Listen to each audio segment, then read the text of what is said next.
Welcome, everybody, to another episode of Poems for People Who Hate Poetry. And today I'm continuing a little series where I'm trying to find some good poems for people in sales and business owners who are looking for a little bit of extra fuel. And if you have ever read the book Think and Grow Rich by Napoleon Hill, you'll notice that he includes several poems in his work, and you may wonder why he does that. Well, we're going to kind of explore that a bit. And the most important thing that I want you to get out of this is the quick amount of fuel that you can get as, a salesperson. I've been in sales most of my life, so I understand, what it's like to go through the ups and downs and ups and turbulence and everything of, being in sales and owning a business. And sometimes you need a kind of an overview and, a booster shot of, a reminder of why you're doing this. And poetry is a really good place to go for that. Literature is a better place, and overall, poetry is a form of literature, of course. But anyway, my point is, read a little bit of literature. There's a reason why Napoleon Hill put that into his books. And in fact, he has a whole list of poems that he really enjoyed, I should say. We're going to talk about the poem A Psalm of Life by Henry Wadsworth Longfellow. Now, this is, I don't think this is one particularly chosen by Napoleon Hill, although it might have been. I forgot, he has a long list of poems. I know he likes Longfellow, and I'm not sure about this particular one. But anyway, this one is relevant, I think, to what he's doing and to what he's interested in. And I wanted to kind of explore this with you. I think you might enjoy it. And one of the things to set this up and to kind of help you see the power of poetry and how it helps you think about the world a little bit differently. And if you're joining us, go ahead and you can ask a question if you want to. This is the poem we'll be reading in a second. I popped it up on screen. But I wanted to scroll across the screen an actual psalm from the Book of Psalms, in the Christian religion, not because that's what this poem is about. This poem is not a Christian religious poem, but it is in response to something specific. And this is written in the late 19th century, 1800s. And the prelude to this, it's a Psalm of Life by Henry Wadsworth Longfellow. And the little italics thing here is what the heart of the young man said to the psalmist. And so there's something about this. There's something about the idea of, what is this person's, hide this for a second, what this person's view of the world is and what your view of the world is, and what are you praying to or having psalms to. So a psalm, by the way, Psalm, in general means a song of praise. And, it comes from this word where they would pluck harps and, there's some sound that it would make. And they came up with this, word. I don't remember the exact, everything about the etymology, but the point is that it is a song of praise or admiration or awe. And so the Book of Psalms is basically a whole bunch of praise songs to the Lord Jesus in the Christian, religion. Then, if you have it in Hebrew or in the Judeo-Christian, it's going to be toward their God, and, Islam, their God. So but the point is that it's a song of praise to your God, whatever, God that it is. And so a psalm of life is going to be shifting that view a little bit.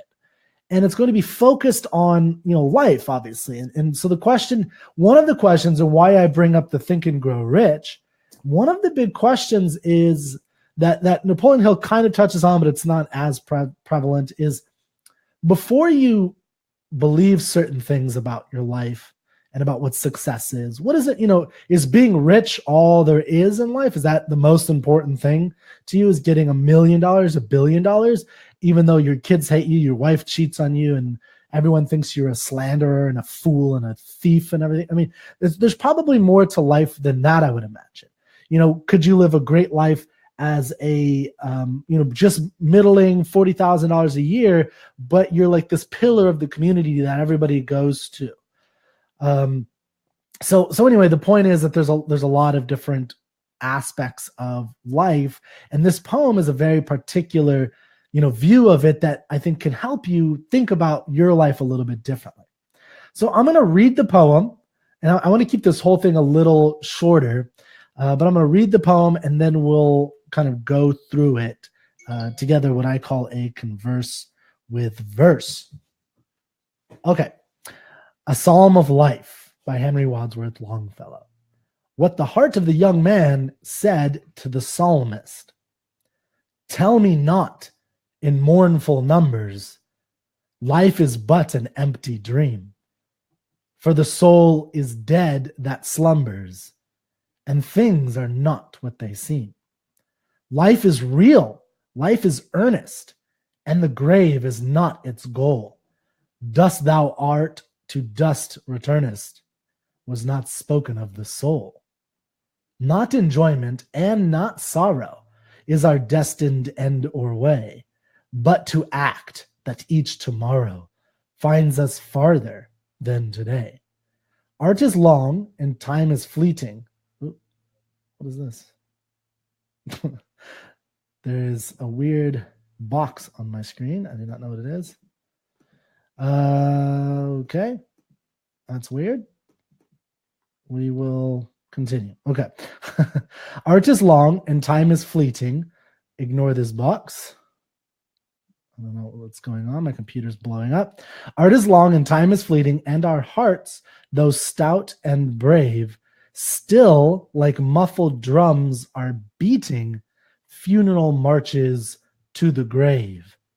In the world's broad field of battle, in the bivouac of life, be not like dumb, driven cattle. Be a hero in the strife. Trust no future, however pleasant. Let the dead past bury its dead. Act in the living present. Heart within and God o'erhead. Lives of great men all remind us we can make our lives sublime, and departing leave behind us footprints in the sands of time. Footprints that perhaps another, sailing over life's solemn main, a forlorn and shipwrecked brother, seeing, shall take heart again. Let us then be up and doing, with a heart for any fate, still achieving, still pursuing, learn to labor and to wait. Okay, so, like I said, I always recommend that you listen to the poem, or you read it to yourself once. It's called in literary reading a fast reading, and then you go and do a slow reading, or what I call converse with the verse. So one, it's all, a great work of art, and I say this a lot, but a great work of art, whether it's a painting, a movie, if a movie's actually worthwhile, which most of them are not. I just saw The Avengers, and sorry, there's some guys doing some gardening work outside, but I just saw The Avengers, which is not a great work of art. It's a, crazy action flick where a lot of crap happens, randomly. And, but most movies are pretty random. They have some kind of what they call in Hollywood a through line, which kind of organizes the elements of the piece a little bit together, but usually not so in detail where every little word, every line means something critical. Everything is meticulously, carefully chosen to illuminate this, to lead up to something that the artist is trying to get you to understand. But in poetry, especially a great poem like this, which I don't think is a very deep poem, but it's a great poem for a variety of reasons. And part of it is that everything is important. A psalm of life. And this, what the heart of the young man said with the heart, this is what the person wants to say to the psalmist. And one of the psalms that I read, and if you look at Psalms like 16:8, I keep my eyes always on the Lord, with him at my right hand, I will not be shaken. The heavens, 19:1, the heavens declare the glory of God, the skies proclaim the work of his hands. 24, I'm just reading these at random. May he give you the desire of your heart and make all your plans succeed. And a lot of these sound decent, but there's something when you're hearing this from a psalmist, and this is just, and then of course a psalmist at a church would elaborate on this. And so when you hear this from a psalmist over and over and over again, one of the things that that this person is feeling, this is the expression of what this person is feeling, is this idea of there is this Lord in the heavens that you have no actual interaction with, except through this, vicar on earth, or through the words of the people around you. But essentially, you don't know that this is true. You're just kind of, and the psalmist is kind of, or the author of this poem, A Psalm of Life, he's experiencing this as, why can't it be me? Why can't it be just all within me? And why can't we have psalms that dedicate ourselves to acting on our own principle, on acting in our own ways, and doing things our own ways? And when you talk about like Think and Grow Rich, Napoleon Hill was kind of mixed between this type of viewpoint, where he was, believed in this kind of supernatural higher power, but at the same time, he also rightly believed in the power of the individual to move themselves forward and improve their own lives. And if you just think and you work hard enough, you can achieve anything, which is an interesting view of the world. But anyway, so real quick, just to kind of go through this and think about what's happening. A Psalm of Life, tell me not in mournful numbers, life is but an empty dream. So this is not as prevalent since the quote unquote great awakenings in the early American Christian view, of how they changed their tone a little bit. But it used to be, and it still a little bit is, but not as much, I think, depending on what church you go to. But it used to be very prevalent that the main thing you would hear at church is how, the afterlife is the goal of everything, that getting into heaven is what you're supposed to be focusing your life on, that we're all going to die. And this life is just this empty dream until, and that we have to dedicate ourselves to getting to this higher plane of existence. And this is still something that is somewhat believed by a lot of people, that, you can achieve great success, you can have happiness, but at the end of the day, the real aim in life is this is getting yourself into this afterlife.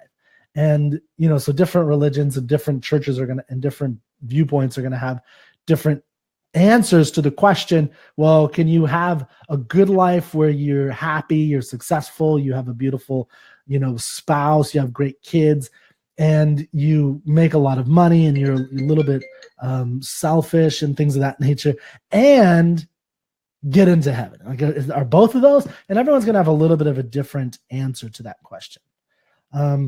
Okay, so that's what this first line is. For the soul is dead that slumbers, and things are not what they seem. So, I think he's trying to say something like, hey, this is not what it seems, that we have to go into this afterlife. There could be something here on earth that we can achieve. And here's what he's going to say: life. Now, remember, this is life as opposed to mournful numbers, right? The numbers of, for instance, like the arithmetic of doing the right thing to get into heaven. So life is real. Life is earnest. This here on earth right now, this is real. That afterwards, I don't know. Maybe it's real, maybe it's not. But what we know for sure is right here, me touching you and saying hello to you and shaking your hand, or finding a person out in the world, or doing a business deal, or making, a business partnership, or hiring employees. That is real. Everything else about how you're supposed to act according to the Psalms and so on and so forth may be real, maybe not. Like, should you act in a certain way to get into heaven? Like, I don't know. But I do know that this right here is real. And the grave should not be its goal. The grave is not its goal. That's not the goal of life. The goal of life is not to get to the grave as best as you can so that you can get into heaven. The goal is this life. Dust thou art, to dust returnest, was not spoken of the soul.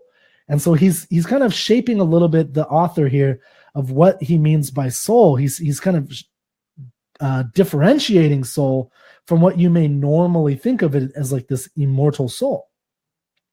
Okay, so the next line is, not enjoyment and not sorrow is our destined end or way.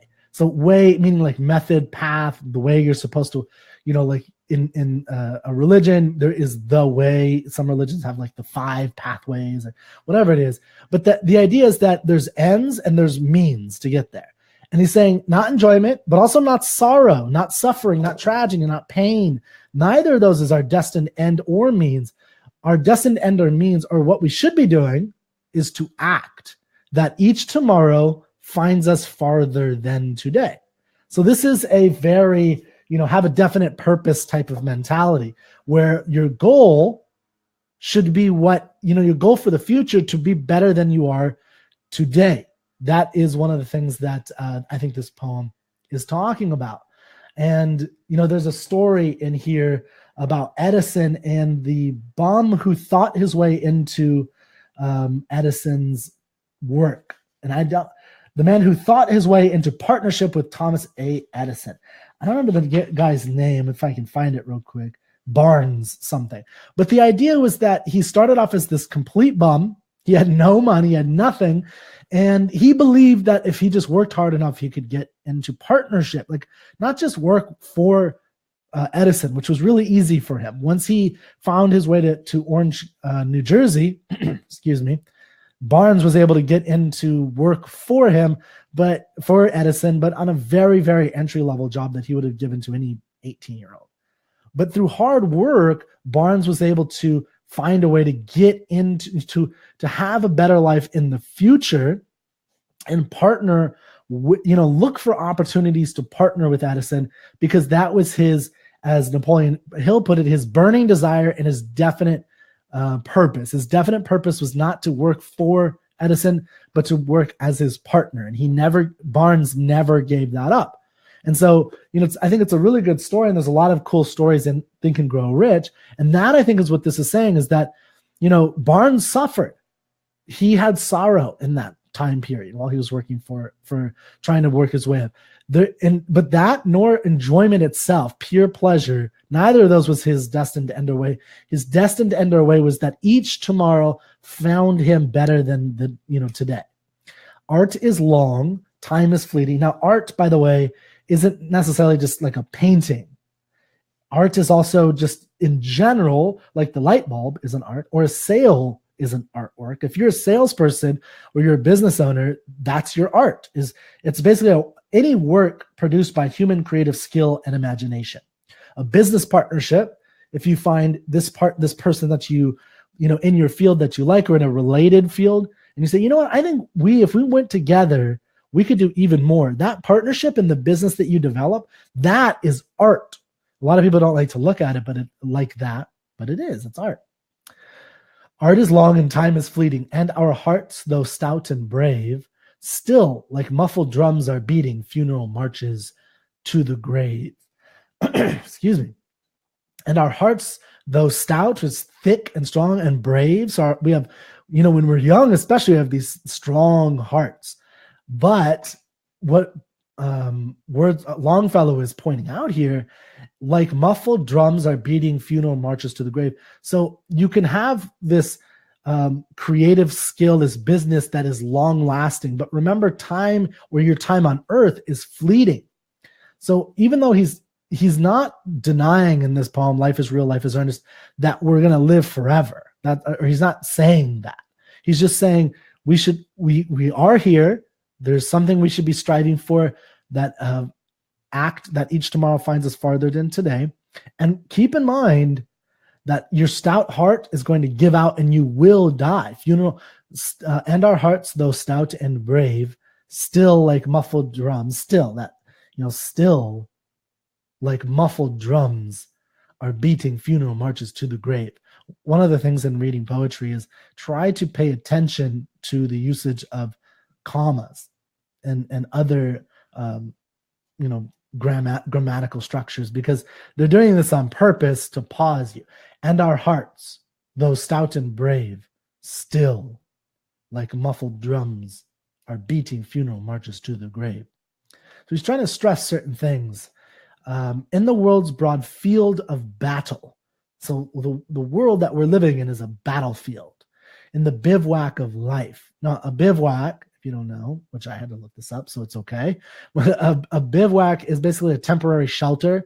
It's used a lot in military. It may not even have a roof. You just put it up if you're in like a wartime, and you put up this shelter to kind of just survive for a couple days before you move on to the next area. So in the world's broad field of battle, in the bivouac of life. So he's calling life a temporary shield. So I think it's important to note that Longfellow is not claiming there is no such thing as an afterlife. That's not what he's saying. He's saying that this life is a bivouac or a temporary thing that we're going to have. But he's saying, while you're here, though, be not like dumb driven cattle. Be a hero in the strife. Now, remember the context. That's really important when reading a poem, is the overall poetry and the meaning and what's going on. And also, like, by the context, I don't mean the historical context. I mean the context of the poem. So he put this, Longfellow put this for a reason. What the heart of the young man said to the psalmist. Be not like dumb driven cattle. Be a hero. This is what his heart is saying. And he's basically saying it to himself. Remember, a psalm of life is a praise to something, to life in this case. A psalm is a praise. Be not like dumb driven cattle. That's great alliteration. Be not like dumb driven cattle. So don't be a dumb follower of the crowd just because that's what people are doing. You should be a hero. You should fight to be an individual hero. Trust no future, however pleasant. Let the dead past bury its dead. Act in the living present, heart within, and God overhead. Again, he's talking about, some kind of God. He doesn't specifically say Christian, but you could believe Christian. That's fine. Obviously, I think he probably does. But God overhead, but your goal is to act in the living present. That's the most important thing. And don't trust any future just because it sounds pleasant. Remember, this comes after the line, dumb driven cattle. Don't be that. Just because someone says, oh, you're going to end up, this is like what the communists did. They promised everybody that, hey, they should be famous for these 5-year plans. In 5 years, everything's going to be amazing. We're going to live in this utopia. We just have to slaughter a couple million people first. But once we're done with that, hunky-dory. Be not like dumb driven cattle. Be a hero in the strife. So be an individualist. Think for yourself, and maybe you'll grow rich. At least according to Napoleon Hill. All right. Lives of great men. This is one of the famous lines here. Lives of great men all remind us we can make our lives sublime. Sublime, by the way, means basically such excellence or beauty as to inspire great admiration. So there's a reason why so many people in the self-development world, self-help world, use Thomas Edison as an example. And today, like Steve Jobs or Ed Catmull or Elon Musk. These are people who we think of as worthy of emulation, and they're sublime, although we don't use that word as much as we used to in history. But, make our lives sublime like these guys so we can emulate the Edisons and, departing this earth, leave behind us footprints on the sand of time. Footprints like Edison, that perhaps another, like Elon Musk, who's emulating Edison, or Steve Jobs explicitly wanted to be like an Edison to some degree. That's one thing he really admired. Footprints that perhaps another, sailing o'er life's solemn main, a forlorn and shipwrecked brother, seeing shall take heart again. So as you live your life in this manner, as a psalm of life is indicating, other people will see that, and especially even after you die, if you leave footprints on the sands of time and you really strive to be a hero and not just follow the crowd or what everyone around you is doing. A forlorn shipwrecked brother, seeing shall take heart again.